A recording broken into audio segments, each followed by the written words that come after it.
that's an option that we have, but we're looking across the professionals that are available during this time to ensure that we have that right combination of coaching that we're able to deliver at the Rugby World Cup. There is a pool of players already identified by Vern.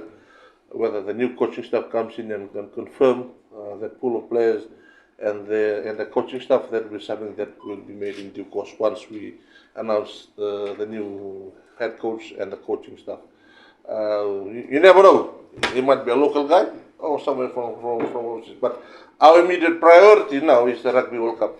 Some of the nations, playing nations, have done it in Australia, England.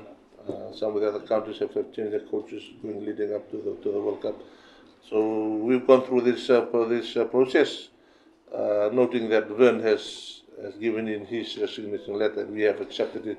So we are working behind the scenes to get the necessary coaching staff and the head coach as early as this month to take the team forward into France, and then we'll start from there for the following World Cup in 2027.